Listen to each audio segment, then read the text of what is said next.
Hello बच्चों। और क्या हो रहा है? क्या कर रहे हो आजकल? कैसी पढ़ाई चल रही है आपकी? देखो बच्चों, इसके पहले हमने ऑलरेडी फर्स्ट लॉ के बारे में पढ़ा हुआ है। फर्स्ट लॉ में हमने इंटरनल एनर्जी, इंथैल्पी, ये सब चीज़ें आपने डिस्कस की। First law of thermodynamics discuss किया, different types of enthalpy discuss की, बॉन्ड एनर्जी डिस्कस किया हमने, है ना। आज thermal and adiabatic process discuss किया। तो काफ़ी जो फर्स्ट लॉ हमने डिस्कस किया है वो काफ़ी बड़ा था, उसमें काफ़ी सारी चीज़ें थी।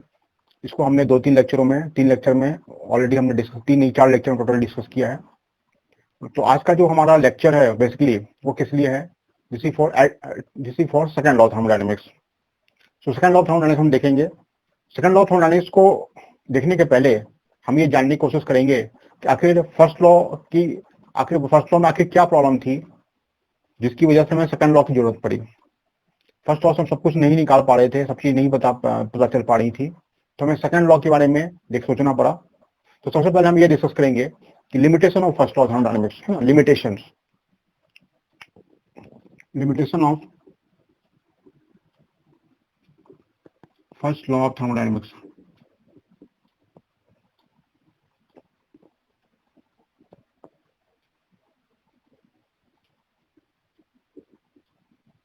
लिमिटेशन ऑफ फर्स्ट लॉ देखेंगे, ठीक है। तो फर्स्ट लॉ का लिमिटेशन क्या है?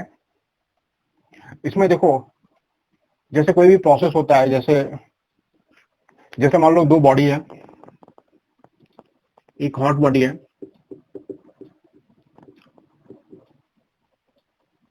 ठीक है, दूसरा कोल्ड बॉडी है।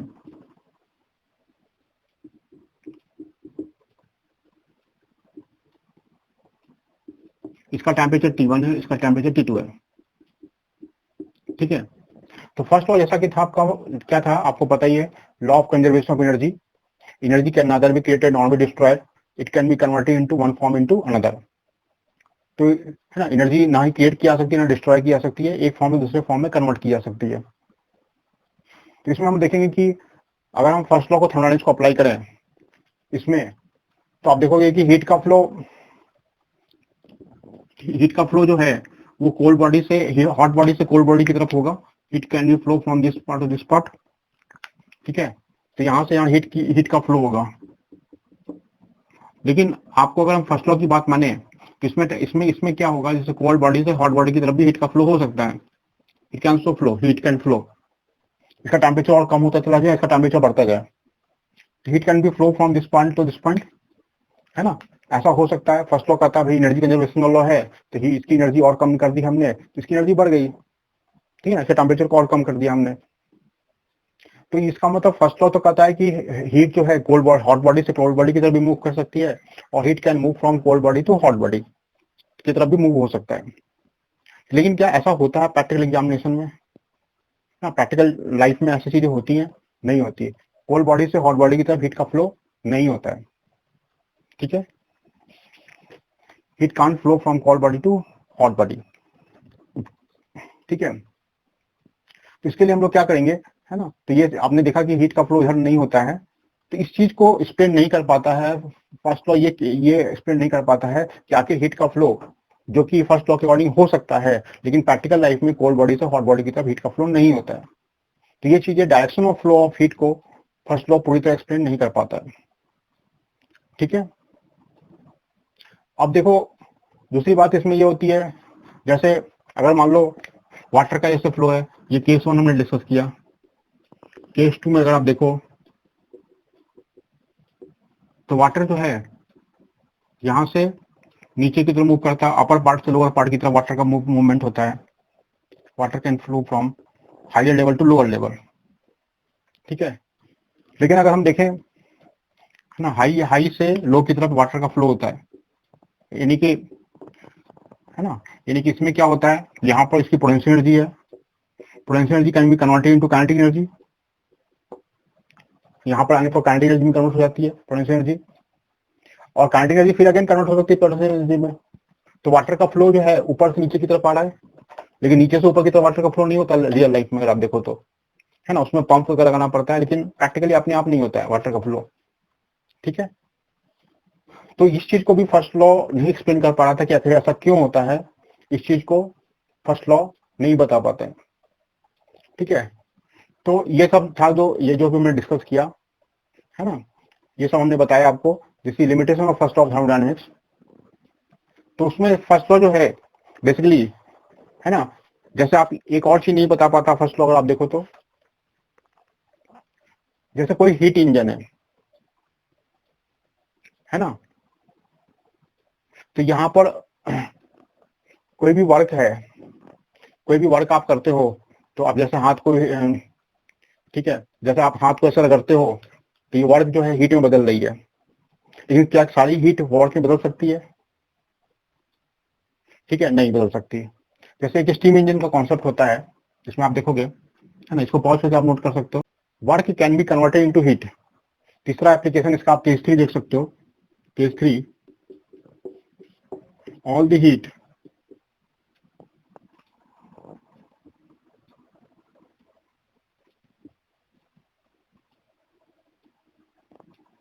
है ना, all the heat can not be 100% converted into work,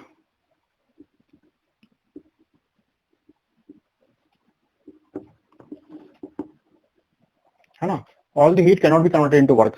यानी कि आप कोई भी हीट देते हो, जैसे आप स्टीम इंजन की बात करते हो, तो स्टीम इंजन से क्या होता है, स्टीम इंजन हमने कभी देखा होगा, स्टीम इंजन में हम जैसे कोयले को बर्न करते हैं, तो उससे जो हीट निकलती है उससे इंजन चलता है ना, इंजन चलता है क्या, लेकिन क्या जितना हम हीट प्रोड्यूस कर रहे हैं कोयल को बर्न करके, क्या वो सारा हीट वर्क में कन्वर्ट हो रहा है? अगर इसका आप इसको देखोगे तो ऐसा नहीं होता, 100% हीट कन्वर्ट नहीं होता।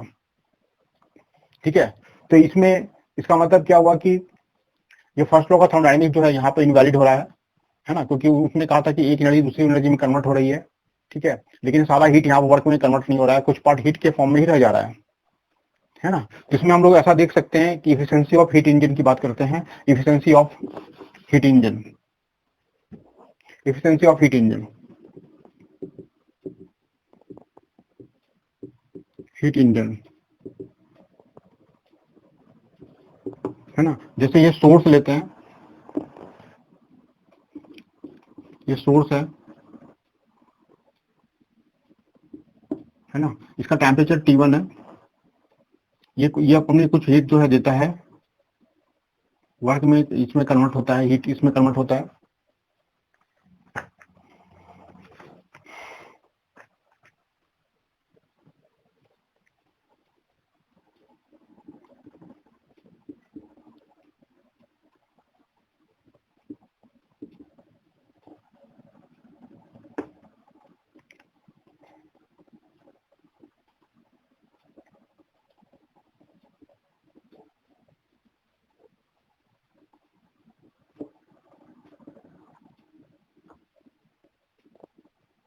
देखो, ये जो हमने इसको सोर्स द्वारा हीट दी, इसका टेम्परेचर T1 है, उसमें Q1 हीट सप्लाई हुई, तो ये कुछ पार्ट उसको हीट इसमें मिली, ये हीट इंजन का वर्क जो है हीट इंजन वर्क में कन्वर्ट हुआ।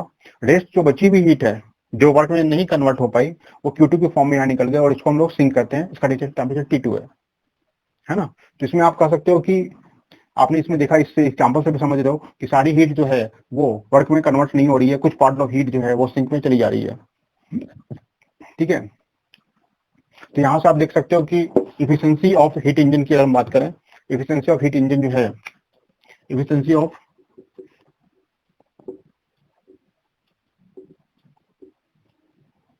हीट इंजन,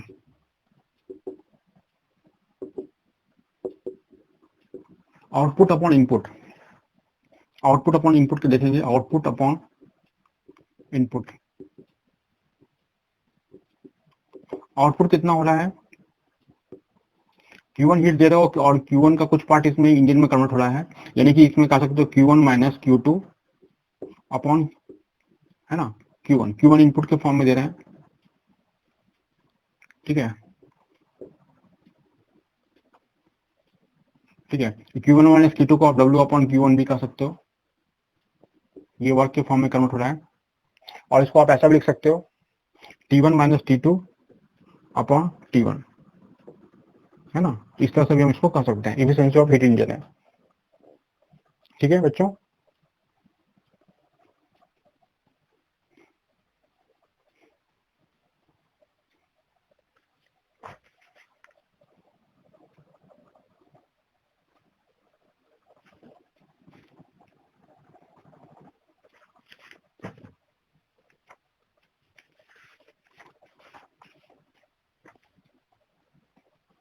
तो देखो, तो सेकंड लॉ ऑफ थर्मोडायनेमिक्स को हम आते हैं, हेडिंग देते हैं सेकंड लॉ ऑफ थर्मोडायनेमिक्स। ठीक है, तो आपने समझ गए कि कहाँ कहाँ first law of thermodynamics applicable नहीं हो पा रहा था, इसके लिए हमें सेकंड लॉ की जरूरत पड़ी। तो सेकंड लॉ ऑफ थर्मोडायनेमिक्स की बात करते हैं। देखो ये सेकंड लॉ ऑफ थर्मोडायनेमिक्स है, इसको इसका स्टेटमेंट हम क्या कर सकते हैं।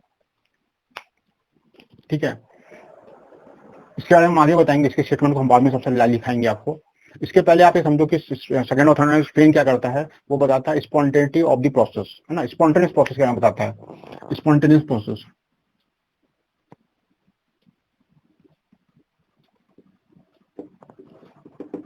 स्पॉन्टेनियस प्रोसेस, ठीक है।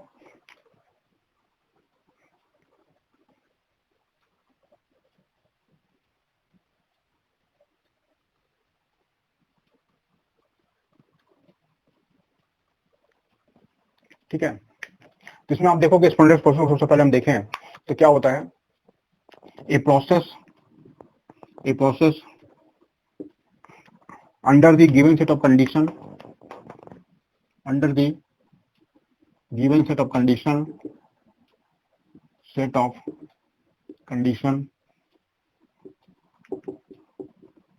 occurs by itself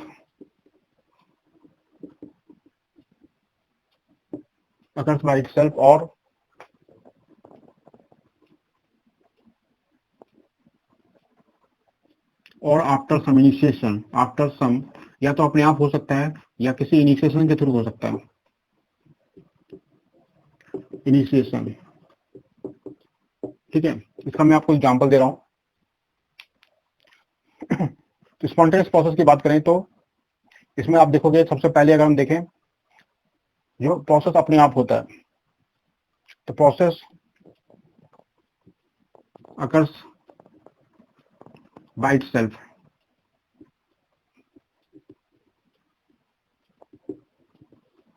occurs by itself, ठीक है, जो अपने आप होता है। जैसे आप मान लो किसी गिलास में पानी रखते हो या बीकर में पानी रखते हो, तो आप देखते हो कि वो अपने आप ही हीट में कन्वर्ट, मतलब वो वेपर में वेपराइज होता रहता है।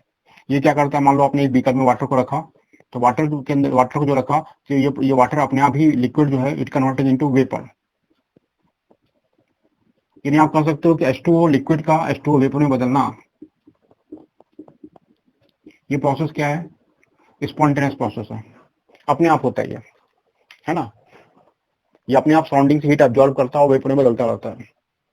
ठीक है, दूसरा इसमें लिख सकते हो आप, flow of water down the hill, flow of water down the हिल,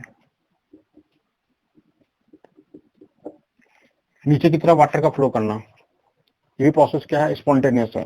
ठीक है, आप देखते हो कि पहाड़ से पानी नीचे की तरफ मूव करता रहता है, उसमें आप कह सकते हो कि उसकी पोटेंशियल एनर्जी कन्वर्ट होती रहती है काइनेटिक एनर्जी में। ठीक है, तीसरा प्रोसेस में कह सकते हो dissolution of common salt in water.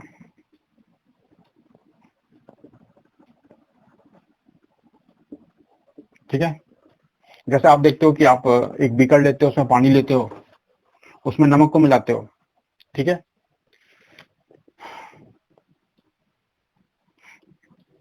Water में आपने वाटर लिया हुआ है और उसमें लिक्विड के फॉर्म में, और आपने यहाँ से NaCl को मिलाया इसमें, तो आप देखते हो कि NaCl जो है यहाँ पर क्या होता है, डिसॉल्व होता रहता है, इसमें डिसॉल्व होता रहता है NaCl। ठीक है, यानी कि पानी में नमक का घुलना क्या कहलाता है, स्पॉन्टेनियस प्रोसेस कहलाता है। ठीक है, तो ये सारे प्रोसेस वो प्रोसेस थे जिसमें हमने कोई अपने तरफ से इनिशिएटिव नहीं लिया, ये प्रोसेस नेचर में अपने आप होते हैं। ठीक है, और कुछ स्पॉन्टेनियस प्रोसेस ऐसे भी होते हैं जिसमें हमको कुछ इनिशिएशन लेना पड़ता है, फिर वो अपने आप होते हैं, है ना। तो उसमें हम हेडिंग देते हैं प्रोसेस नीड सम इनिशिएशन, है ना। इसको आपने लिख लिया होगा, इसको पॉज करके आप नोट कर लो।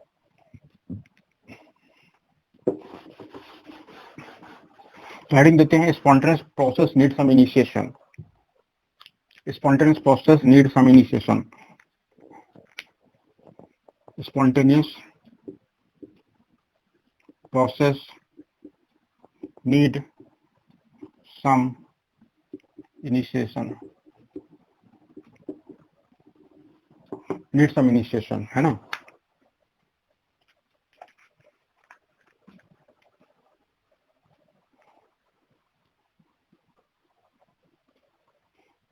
जैसे मान लो कैल्शियम कार्बोनेट आपने लिया है, you have taken calcium carbonate, solid के फॉर्म में है,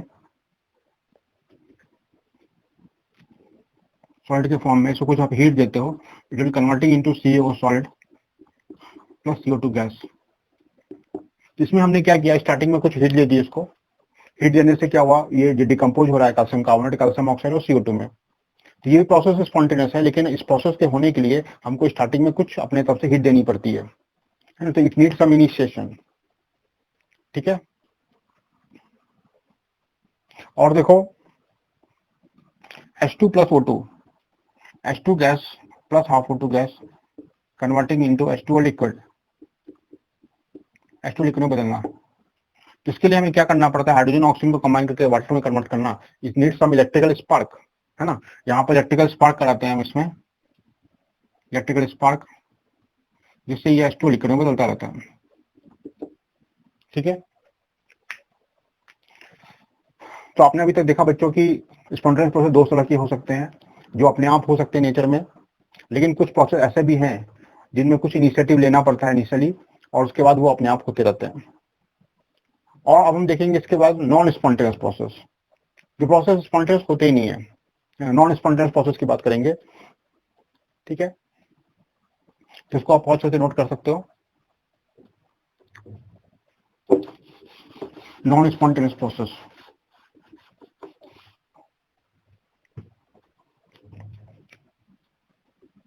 नॉन स्पॉन्टेनियस प्रोसेस,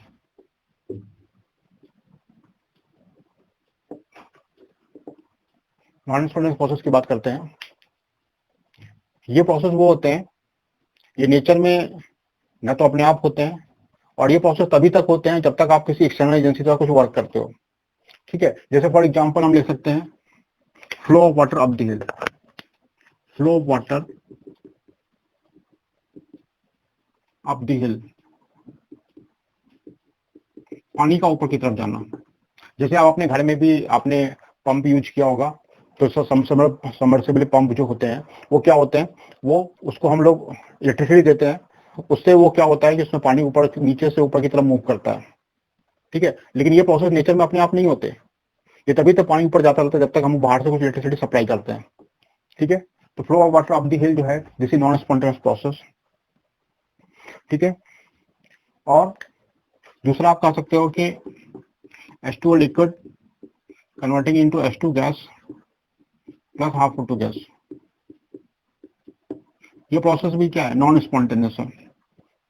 ठीक है, हम H2O लिक्विड को H2O2 में तभी तक कन्वर्ट कर सकते हैं जब तक हम कोई हीट दे दें, जब तक हम हीट देते हैं तब तक ये H2O2 में बदलती रहती है, लेकिन जब हीट देना हम बंद कर देते हैं तो ये इसमें नहीं कन्वर्ट होती है।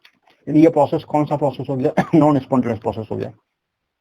ठीक है, तो देखो नॉन स्पॉन्टेनियस प्रोसेस और स्पॉन्टेनियस प्रोसेस में, spontaneous process need some initiation में डिफरेंस ये है कि जब इनिशिएशन लेना पड़ता है, जो स्पॉन्टेनियस प्रोसेस होते हैं उसमें हम इसमें एक्सटर्नल एजेंसी से वर्क थोड़ी देर के लेकर आते हैं, स्मॉल टाइम की स्टार्टिंग कुछ इनिशिएशन लिया, उसके बाद हम इनिशिएशन लेना बंद कर देते हैं, फिर वो प्रोसेस अपने आप होता है। लेकिन इसमें क्या होता है, जब तक हम इसमें जब तक हम हीट को हीट देते रहते हैं, जब तक कुछ इसमें एक्सटर्नल एजेंसी द्वारा कुछ वर्क करते रहते हैं, तभी तक ये प्रोसेस होता है, और जिस समय ये एक्सटर्नल एजेंसी का वर्क हीट देना बंद कर देते हैं तब तक ये प्रोसेस नहीं होता है। ठीक है, तो इस तरह का प्रोसेस जो हो गया, that is non spontaneous process. ठीक है, आप समझ गए बच्चों। अब देखो उसके बाद क्या हुआ कि इसके बाद हम ये देखेंगे criteria for spontaneity of the process. ठीक है, किसी प्रोसेस के स्पॉन्टेनियस होने का क्या क्या क्राइटेरिया होगा वो हम कैसे देखेंगे। तो हेडिंग देते हैं, आखिर किस क्राइटेरिया के द्वारा हमें पता चलेगा कि प्रोसेस स्पॉन्टेनियस होगा या नॉन स्पॉन्टेनियस होगा। ठीक है, तो हेडिंग देते हैं criteria for spontaneity of the process, criteria for. ठीक है, इसमें तीन टाइप का क्राइटेरिया होता है, हम आपको आगे बताएंगे एक करके। सबसे पहले आप क्राइटेरिया होता है, criteria number one, criteria number one, to decrease the energy, to decrease the energy.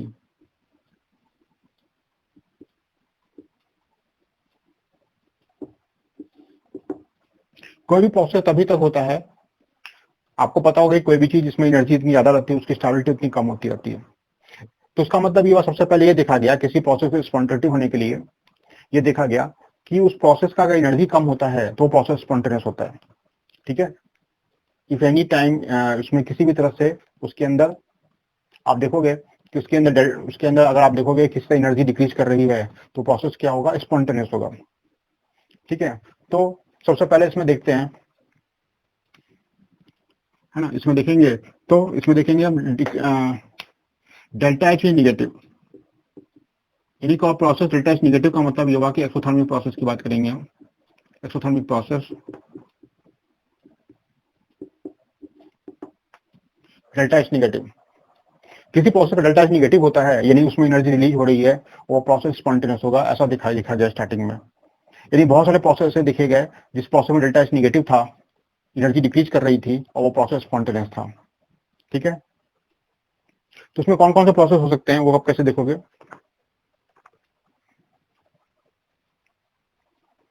उसमें पहला केस है, पहला नंबर है H2 gas plus half O2 gas converting into H2O liquid. H2O liquid है इसके अंदर, इसका डेल्टा एच जो है निगेटिव है, डेल्टा एच निगेटिव है। तो ये देखा गया इस प्रोसेस डेल्टा एच निगेटिव है, इसलिए प्रोसेस क्या है, स्पॉन्टेनियस है। ठीक है, दूसरा N2 gas plus 3H2 gas converting into ammonia gas, इसका डेल्टा एच भी निगेटिव है और डेल्टा एच निगेटिव होने की वजह से ये प्रोसेस भी क्या है, स्पॉन्टेनियस है। तीसरा इसमें carbon solid plus O2 gas converting into CO2 gas, इसका डेल्टा एच भी निगेटिव है। तो ये देखा कि ये तीनों प्रोसेस जिसका डेल्टा एच निगेटिव है, तो ये देखा गया प्रोसेस स्पॉन्टेनियस है, यानी उसकी एनर्जी पहले से डिक्रीज कर रही है ना। तो स्टार्टिंग में ऐसा सोचा गया कि प्रोसेस का डेल्टा एच निगेटिव होगा तो प्रोसेस स्पॉन्टेनियस होगा। ठीक है, लेकिन इसके भी कुछ लिमिटेशन थे।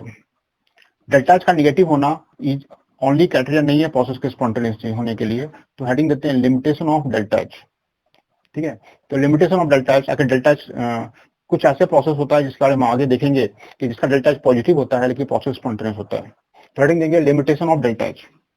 जैसा कि आप देखते हो कि H2O लिक्विड है ना, का H2O वेपर में बदल जाना, H2O लिक्विड का डेल्टा H2O वेपर में बदल जाना, जैसे आप देखते हो ऑपरेशन का प्रोसेस होता रहता है। तो ऑपरेशन का प्रोसेस क्या होता है अपने आप होता है, स्पॉन्टेनियस है। वाटर क्या करता है, सराउंडिंग से टेम्परेचर को गेन करता है, हीट को एब्जॉर्ब करता है और ये किसमें बदलता रहता है, H2O वेपर में बदलता रहता है। ये प्रोसेस क्या है, स्पॉन्टेनियस है। ठीक है, और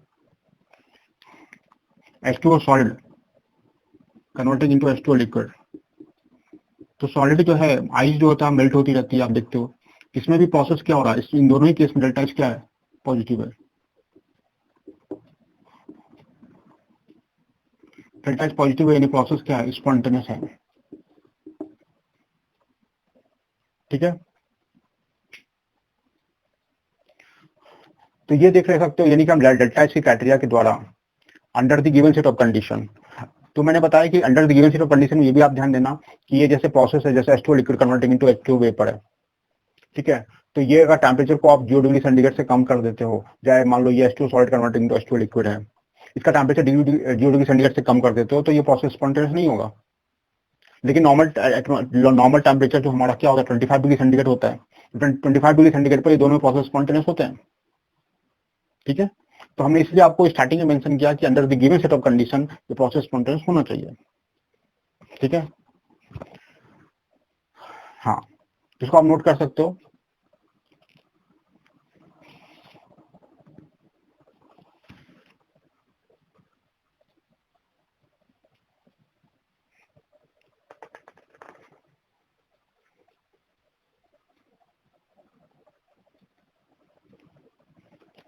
ये पहला केस हो गया। दूसरा केस ये भी है, CaCO3 converting into CaO solid plus CO2 gas, इस केस में डेल्टा एच क्या है, पॉजिटिव है, और ये प्रोसेस क्या है, स्पॉन्टेनियस है, ये प्रोसेस स्पॉन्टेनियस है। ठीक है, कुछ ऐसे प्रोसेस होते हैं जिसका डेल्टा एच 0 है, जैसे कि आप देखोगे कि acetic acid plus alcohol converting into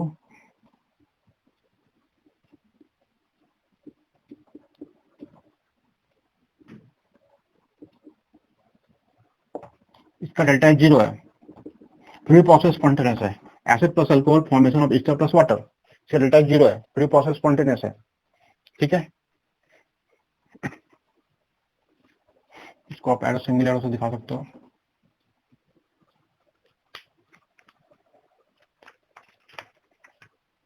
तो आपने ये देखा अभी तक कि हम किसी प्रोसेस को डेल्टा एच के निगेटिव होने की क्राइटेरिया से एक्सप्लेन नहीं कर सकते हैं कि प्रोसेस स्पॉन्टेनियस है।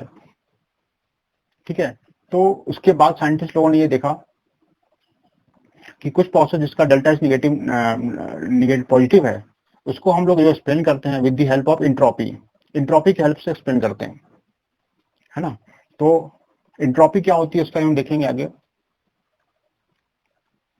तो इसका सेकंड क्राइटेरिया हम लेते हैं, ठीक है ना। तो अब हम लिखते हैं second criteria, criteria number 2,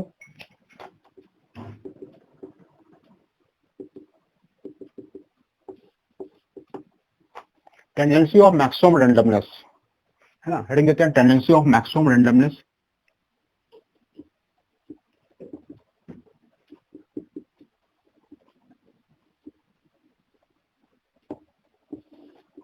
tendency of maximum randomness, ठीक है।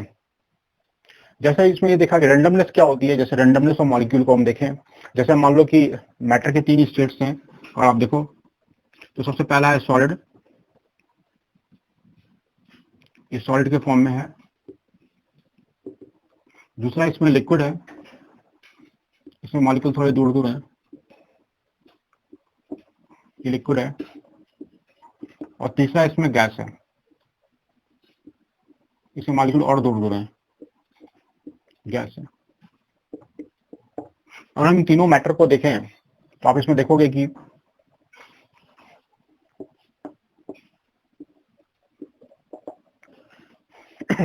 गैस के मॉलिक्यूल सबसे दूर रहना चाहते हैं, यानी उसमें गैस के मॉलिक्यूल सबसे दूर है एक दूसरे के द्वारा, जो सबसे दूर है, तो सबसे ज्यादा रेंडमनेस जो है वो किसमें है, गैस में। सॉलिड के मॉलिक्यूल सबसे पास है, तो रेंडमनेस का मतलब क्या हुआ, randomness means to stay away from each other, है ना। तो रेंडमनेस को आप डिफाइन ऐसे कर सकते हो, to stay away from each other. Randomness means to stay away from each other. Solid, liquid और गैस की हम बात करते हैं तो सबसे कम जो रेंडमनेस है वो सॉलिड की है, उसके बाद ये लिक्विड की है, और सबसे ज्यादा रेंडमनेस किसकी है, गैस की है। तो गैस के मॉलिक्यूल मैक्सिमम रैंडम है, मैक्सिमम डिस्टेंस पर आना चाहते हैं, ठीक है। इसको आप ऐसे भी समझ सकते हो कि जैसे आप डिफ्यूजन का प्रोसेस है ना। डिफ्यूजन का प्रोसेस भी जो होता है वो भी स्पॉन्टेनियस होता है ना। तो ये मैक्सिमम रैंडमनेस को हम ऐसे भी दिखा सकते हैं, मैक्सिमम रैंडमनेस को, जैसे मान लो ये गैस है, मान लो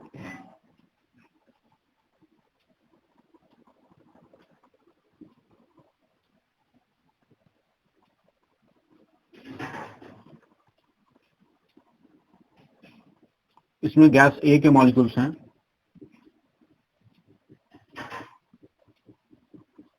गैस ए। दूसरा इसमें है गैस बी, गैस बी के मॉलिक्यूल्स हैं।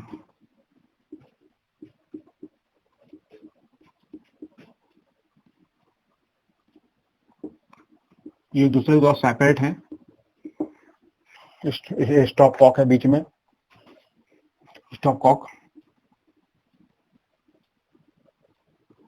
अगर हम इन दोनों के बीच को खोल दें, ओपन कर दें, तो क्या होगा, आपको पता ही है कि ये गैस गैस है, इसमें जाना चाहिए, गैस भी इससे मूव करना चाहिए, है ना।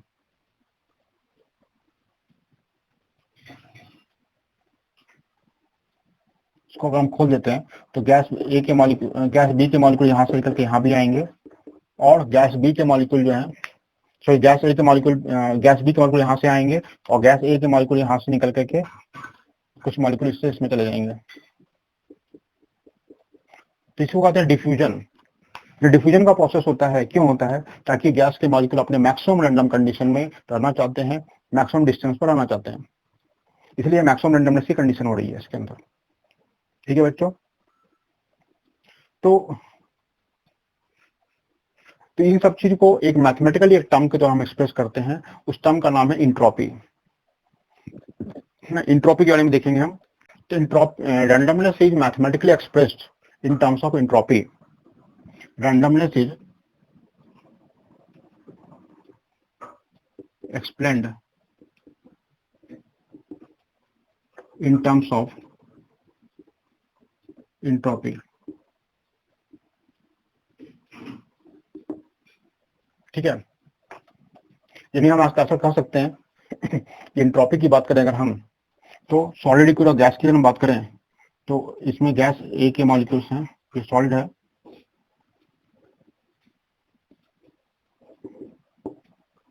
लिक्विड है,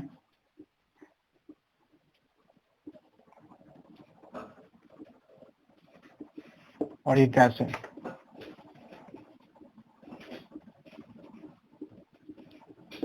गैस है, ठीक है। तो एंट्रोपी जो होती है, जिसमें गैस के मॉलिक्यूल सबसे दूर रहना चाहते हैं, तो गैस की एंट्रोपी सबसे मैक्सिमम होती है।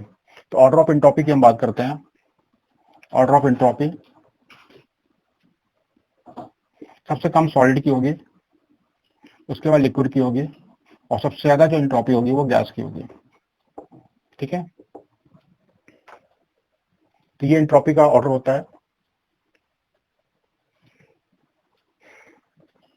अब इसको देखो, हम ऐसा देखते हैं कि जनरली हम, जैसा हमने आपको बताया था इसके पहले लेक्चर्स में, कि जैसे हम इंटरनल एनर्जी की हमने बात करी थी आपसे, तो इंटरनल एनर्जी हमने बताया था कि उसकी एब्सोल्यूट वैल्यू नहीं निकाल सकते हैं हम हमेशा क्या निकालते हैं? चेंज इंटरनल एनर्जी निकालते हैं।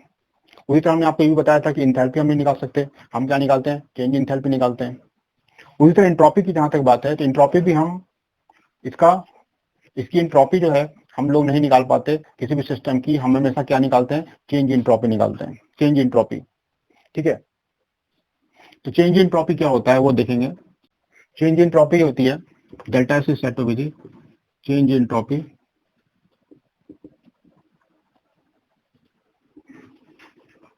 This is equal to Q reversible by T, है ना। क्यू रिवर्सल का मतलब ये होता है कि heat supplied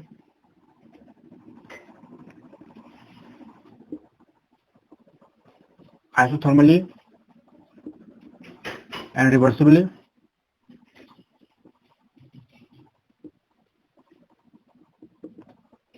to the given temperature पर जो उसके अंदर होता है।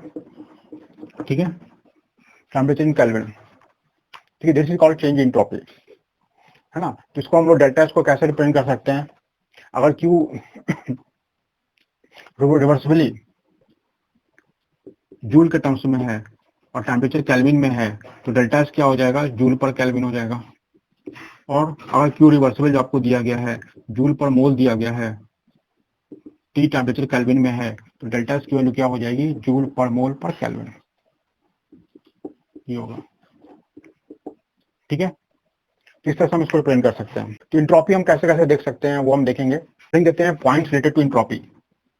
पॉइंट्स रिलेटेड टू इंट्रोपी,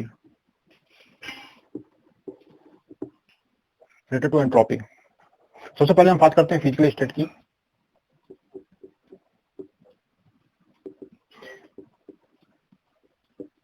अगर हम सॉलिड लिक्विड और गैस लेते हैं, सॉलिड लिक्विड एंड गैस, तो मैंने आपको बताया कि सबसे ज्यादा एंट्रोपी होती है वो गैस की होती है।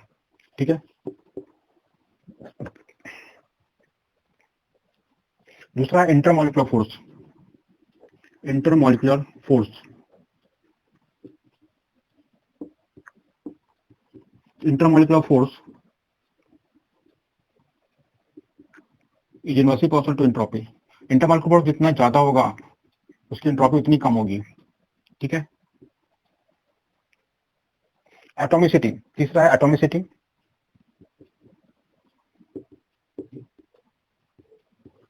Atomicity directly proportional to entropy. Atomicity अगर ज्यादा है तो उसकी एंट्रोपी भी ज्यादा है, ठीक है। Molar mass,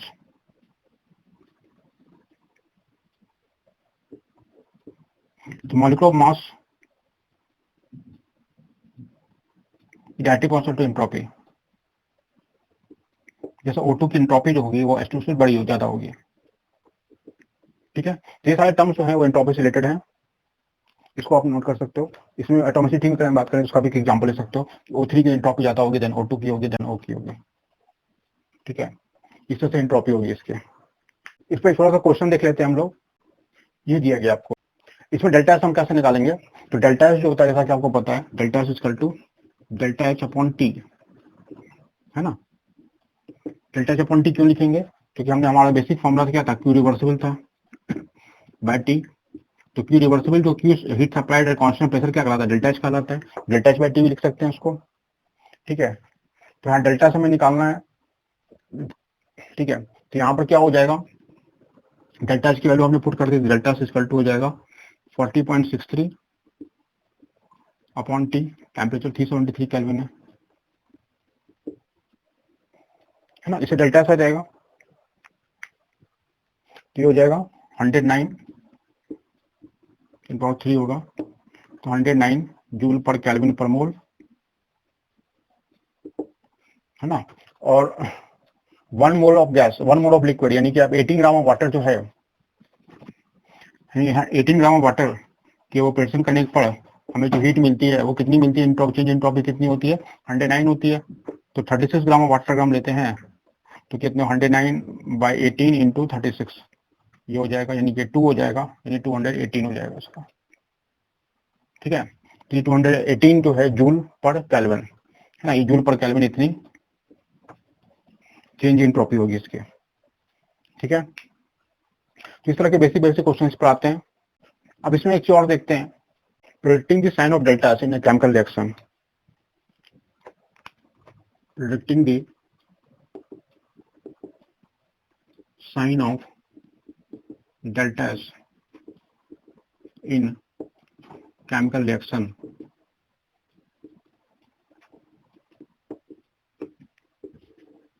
sign of delta S निकालें। देखो इसमें साइन ऑफ डेल्टा किसी रिएक्शन को देखकर हम कैसे बता सकते हैं उसकी चेंज एंट्रोपी पॉजिटिव होगी या नेगेटिव होगी, ठीक है। तो इसमें देखो देखेंगे, सबसे पहले एक रिएक्शन लेते हैं। रिएक्शन नंबर 1 है carbon solid plus half O2 gas converting into CO gas. तो देखो ये कार्बन सॉलिड है, सॉलिड की एंट्रोपी तो नहीं के बराबर होती है, तो half mole of gas convert हो रही है 1 मोल ऑफ गैस में, यानी इसकी एंट्रोपी बढ़ रही है ना। तो इसका डेल्टा एस जो होता है, चेंज एंट्रोपी हम कैसे निकालते हैं, entropy of product minus entropy of reactant. और ये जो इसके केस में होगा product minus reactant, delta S क्या होगा, इसका पॉजिटिव होगा, ठीक है। सेकंड केस अगर लेते हैं इसमें 2SO3 gas converting into 2SO2 gas plus O2 gas, इसका डेल्टा एस भी क्या रहेगा, पॉजिटिव रहेगा। तो साइन डेल्टा एस पॉजिटिव होगा, क्योंकि 2 मोल ऑफ गैस किसने बदल दिया, 3 मोल ऑफ गैस में बदल दी है। इधर 2 मोल है और इधर 3 मोल ऑफ गैस की है, इसका साइन भी क्या होगा, डेल्टा एस होगा, डेल्टा एस पॉजिटिव रहेगा, ठीक है। यानी केमिकल रिएक्शन को देख करके हम ये बता सकते हैं कि एंट्रोपी बढ़ रही है या कम हो रही है, ठीक है। तीसरा इसमें हम ऐसा लिख सकते हैं कि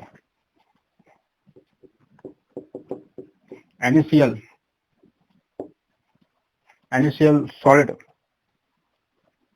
इसको वाटर में डिसॉल्व कर रहे हैं, H2O लिक्विड, जिसकी converting into Na plus aqueous plus Cl minus aqueous होगा। तो इसमें आप NaCl को जब वाटर में मिला रहे हो तो अपोजिट आयन क्या हो रहे हैं, दूर जा रहे हैं, दूर जा रहे हैं, तो डेल्टा एस का भी क्या रहेगा, पॉजिटिव रहेगा, delta S will become positive for this reaction, ठीक है। तो इस तरह से हम किसी भी रिएक्शन को देख के बता सकते हैं कि उसकी चेंज एंट्रोपी पॉजिटिव हो गया या निगेटिव हो गया, ठीक है। अब देखो दूसरा इसका एप्लीकेशन ये होता है डेल्टा एस का। तो स्टार्टिंग में देखा गया जैसे जैसे हमने एवोपरेशन ऑफ वाटर की बात करी थी आपसे, जैसे H2O liquid converting into H2O vapour है, H2O liquid converting into H2O vapour, vapour में बदलना है, इसे कन्वर्टिंग इनटू H2O वेपर, ठीक है।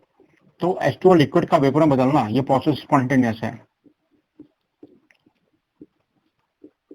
तो इसको हमने इसका डेल्टा एस पॉजिटिव होता है, तो डेल्टा एस के बेसिस पर हम इसके प्रोसेस स्पॉन्टेनिटी को एक्सप्लेन नहीं कर सकते, डेल्टा एस पॉजिटिव है, लेकिन डेल्टा एस के बेसिस पर हम एक्सप्लेन कर सकते हैं, क्योंकि जो लिक्विड के मॉलिक्यूल्स हैं वो पास पास हैं और जब वेपर में बदलना है तो इसके मॉलिक्यूल दूर जा रहे हैं, यानी इसकी एंट्रोपी बढ़ रही है, ठीक है। तो डेल्टा एस इसका क्या है, पॉजिटिव है। डेल्टा एस अगर पॉजिटिव है तो प्रोसेस क्या है, स्पॉन्टेनियस है, ठीक है। तो डेल्टा एस इसका पॉजिटिव है ना, क्योंकि रैंडमनेस बढ़ रही है, लिक्विड के मॉलिक्यूल पास होंगे, वेपर के मॉलिक्यूल दूर होंगे, जितने मॉलिक्यूल दूर होंगे उसकी रैंडमनेस ज्यादा होगी, उसकी एंट्रोपी ज्यादा होगी, ठीक है। इसलिए on the basis of delta S हम इस प्रोसेस को बता सकते हैं कि प्रोसेस ऐसा देखा गया कि किसी प्रोसेस का डेल्टा एस सिस्टम पॉजिटिव है, तो डेल्टा सिस्टम पॉजिटिव है तो प्रोसेस क्या है, स्पॉन्टेनियस है।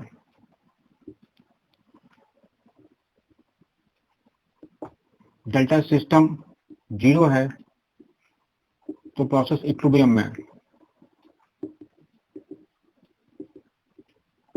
और delta system less than zero है तो प्रोसेस क्या है, नॉन स्पॉन्टेनियस है, प्रोसेस नॉन स्पॉन्टेनियस है।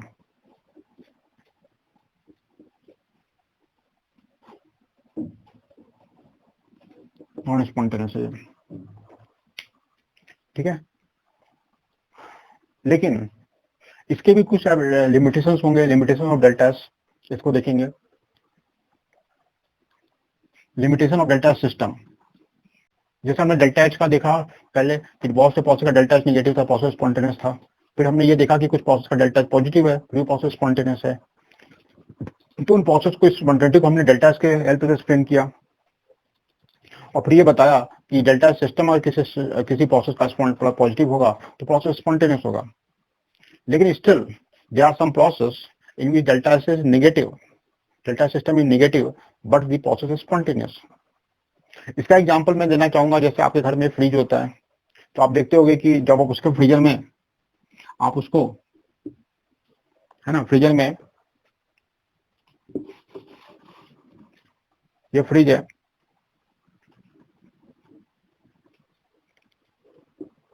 इसी फ्रिज है, इसमें आपने कोई पानी रखा, H2O लिक्विड को रखा, तो H2O सॉलिड में बदल गया ये, है ना। आप देखते हो आइसक्रीम जमती है, आइसक्रीम जमती है तो लिक्विड सॉलिड में बदल गया, तो आइसक्रीम आप देखते हो रेफ्रिजरेटर के अंदर जो पानी है वो सॉलिडिफाई हो गया, है ना, वो आइस क्यूब में कन्वर्ट हो गया, ठीक है। तो प्रोसेस तो स्पॉन्टेनियस है, लेकिन इसकी एंट्रोपी क्या हो रही है, डेल्टा एस नेगेटिव है, क्योंकि ये मॉलिक्यूल पास आ रहे हैं इसके अंदर, तो ये डेल्टा एस नेगेटिव है तो प्रोसेस क्या है, इसका स्पॉन्टेनियस होगा। डेल्टा एस सिस्टम नेगेटिव है यहाँ पर, थोड़ी प्रोसेस स्पॉन्टेनियस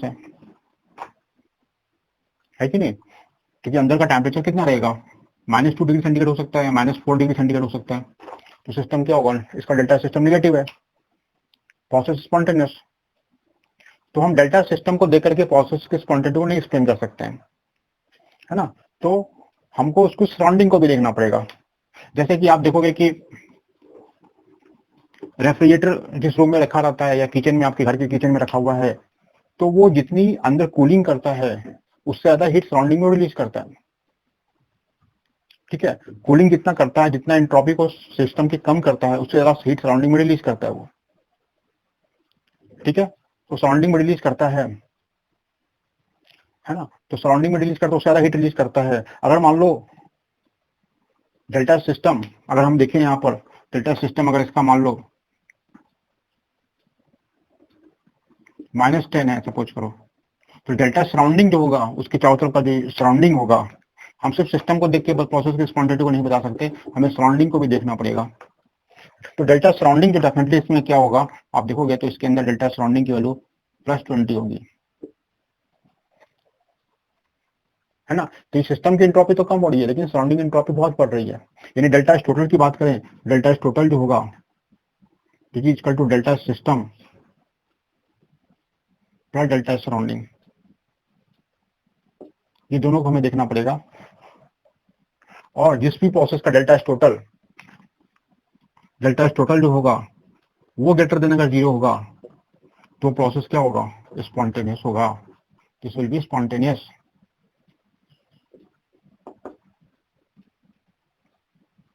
है ना। इसलिए आप देखते होगे कि आप अपने घर में एक्सपेरिमेंट भी कर सकते हो कि अगर एक रूम में अगर आपने जिस रूम में रेफ्रिजरेटर रखा हुआ है, रात भर उसको आप उसके रेफ्रिजरेटर के डोर को ओपन करके छोड़ दो और सुबह आप अगर उस रूम में जाते हो तो रूम आपको ठंडा नहीं गर्म मिलेगा। क्यों? क्योंकि वो जितनी कूलिंग कर रहा है अंदर उससे ज्यादा हीट को सराउंडिंग में रिलीज कर रहा है। इसलिए ओवरऑल जो वो अंदर का रूम का जो टेम्परेचर होगा वो पहले से ज्यादा हाई होगा, यानी वो रूम आपको गर्म मिलेगा। यानी आप कह सकते हो कि किसी प्रोसेस के डेल्टा टोटल के बेसिस पर हम प्रोसेस के स्पॉन्टेनिटी को चेक कर सकते हैं। ठीक है, डेल्टा टोटल ग्रेटर देन 0, ये ध्यान रखना बच्चों आप। यदि अभी तक आपने ये देखा कि डेल्टा टोटल ग्रेटर देन 0 है तो प्रोसेस क्या है, स्पॉन्टेनियस है, प्रोसेस स्पॉन्टेनियस है। डेल्टा टोटल इक्वल टू 0 है तो प्रोसेस क्या है, एट इक्विलिब्रियम है। और डेल्टा टोटल लेस देन 0 है तो प्रोसेस नॉन स्पॉन्टेनियस है। तो हम डेल्टा टोटल के बेसिस पर प्रोसेस की स्पॉन्टेनिटी को चेक कर सकते हैं। तो इसी से रिलेटेड है सेकंड लॉ का स्टेटमेंट ऑफ सेकंड लॉ हम बात करेंगे। जो हमने आपको इसका स्टेटमेंट नहीं दिया था, तो सेकंड लॉ का स्टेटमेंट क्या करता है, स्टेटमेंट ऑफ सेकंड लॉ यही कहता है, entropy of universe always increases in every spontaneous process. Entropy हमेशा बढ़ती है। ठीक है, ये ध्यान रखना आप। यही डेल्टा टोटल जो होता है ग्रेटर देन 0 होता है किसी प्रोसेस के स्पॉन्टेनिटी होने के लिए। तो अब हम लोग इसमें कैलकुलेट करेंगे बच्चों, to calculate the change in entropy for an ideal gas. तो हेडिंग देते हैं टू कैलकुलेट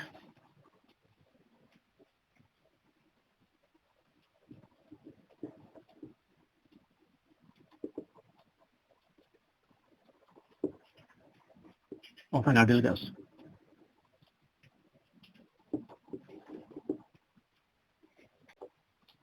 तो देखो हमारा जो फर्स्ट लॉ का स्टेटमेंट कहता है डेल्टा यू इक्वल टू क्या होता है, क्यू प्लस डब्ल्यू होता है। ठीक है, तो डेल्टा यू इक्वल टू क्या होता है, डेल्टा एस इक्वल टू आपको पता है change in topic Q by T होता है। तो क्यू इक्वल टू हम क्या लिख सकते हैं, टी डी एस लिख सकते हैं। ठीक है, तो टी डी एस अगर हम लिख सकते हैं तो क्या होगा, N C V D T equal to हो जाएगा टी डी एस यानी minus P external into D V. ठीक है, ऐसा लिख सकते हैं।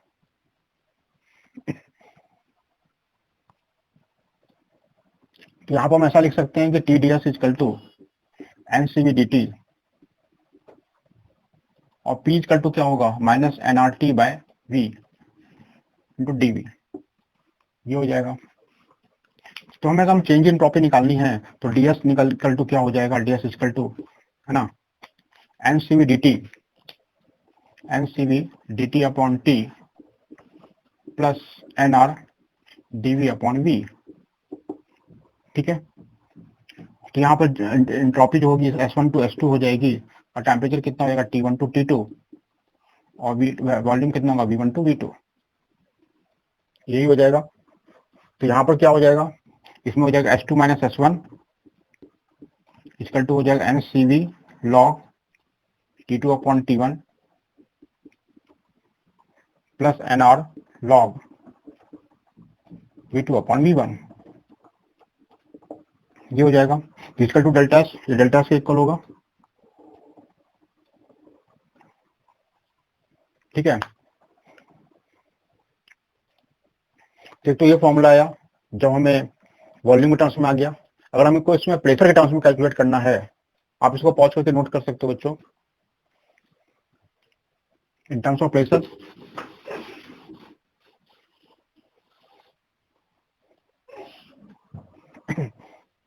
जैसा कि आपको मालूम है P1 V1 bye T1 equal to होता है P2 V2 बाय T2। तो V2 बाय V1 क्या हो जाएगा, V2 by V1 this is equal to P1 T2 upon P2 T1। ये होगा, ये वैल्यू को इस वाली इक्वेशन में हम पुट कर सकते हैं, we can put in this equation. ठीक है, तो हमारा एक्सप्रेशन क्या आएगा अब इसके बाद जो एक्सप्रेशन आएगा delta S equal to N C V log T2 by T1 N R log P1 T2 upon P2 T1। ठीक है, जिसको हम लोग ऐसा भी लिख सकते हैं कि delta S equal to N C V log T2 by T1 plus N R log P1 by P2 plus log T2 by T1, ऐसा लिख सकते हैं।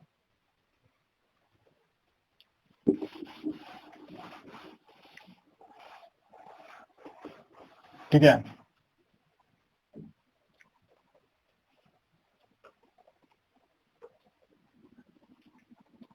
यहाँ एन आर होगा, तो यहाँ डेल्टा एस की वैल्यू अब कितनी होगी, delta S equal to N C V plus R log T2 by T1 plus N R log P1 by P2। ये हो जाएगा डेल्टा एस इक्वल टू क्या होगा, N C P log T2 by T1 plus N R log P1 by P2। ये हो जाएगा। ठीक है, तो ये क्वेश्चन भी आपका आ जाएगा in terms of delta S. ठीक है, तो ये भी नोट कर सकते हो बच्चों हम इसमें देख सकते हैं, इन सब चीजों को मैं एक टेबल के फॉर्म में आपको शॉर्ट में लिखा दे रहा हूं, आप इसको ध्यान देना। इन टर्म्स ऑफ टेबल के फॉर्म में रिवर्सिबल आइसोथर्मल प्रोसेस अगर हम लेते हैं तो डेल्टा एस क्या हो जाएगा, N R log V2 by V1। ये हो जाएगा minus N R log V2 by V1 and delta S total क्या हो जाएगा, 0 हो जाएगा। तो रिवर्सिबल प्रोसेस के डेल्टा एस टोटल 0 होता है, आपको मैंने बताया था। इरिवर्सिबल आइसोथर्मल अगर लेते हैं, इरिवर्सिबल आइसोथर्मल ग्रेटर देन 0 होगा। Irreversible process delta S total greater than 0 होता है, ये मैंने बताया था आपको।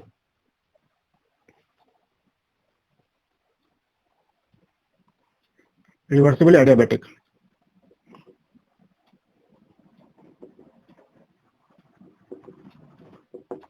तो डेल्टा एस टोटल जो आपको मैंने बताया था कि डेल्टा एस टोटल क्या होता है, क्यू बाय टी होता है, क्यू रिवर्सिबल बाय टी होता है। तो आप कह सकते हो कि डेल्टा एस टोटल जो इस केस में होगा, डेल्टा सिस्टम की हमने बात की थी, तो क्यू रिवर्सिबल बाय टी होता है, तो क्या हो जाएगा, ये this will become equal to 0, और ये भी 0 होगा, तो ये भी 0 होगा रिवर्सिबल एडियाबेटिक प्रोसेस के लिए डेल्टा एस, क्योंकि हीट तो उसमें ट्रांसफर होती नहीं है। एडियाबेटिक प्रोसेस के लिए क्यू 0 होता है, क्यू इक्वल टू 0 होता है एडियाबेटिक प्रोसेस के लिए।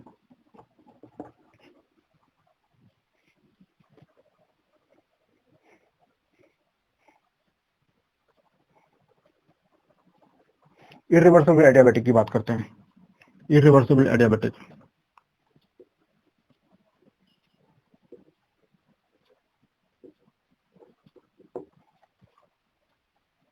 तो ये हो जाएगा एन सी वी लॉग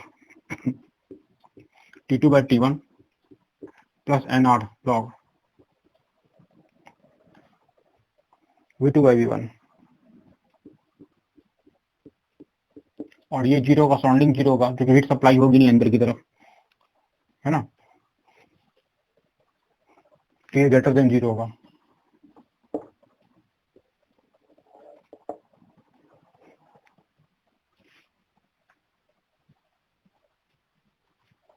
और reversible isobaric,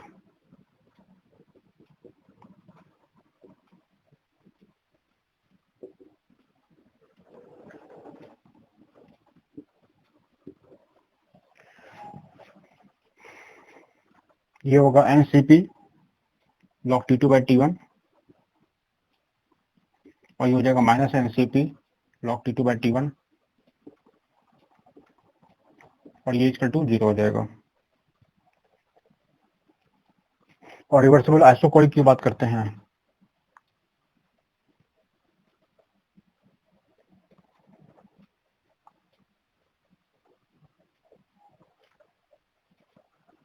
NCB log T2 by T1 minus NCV log T2 by T1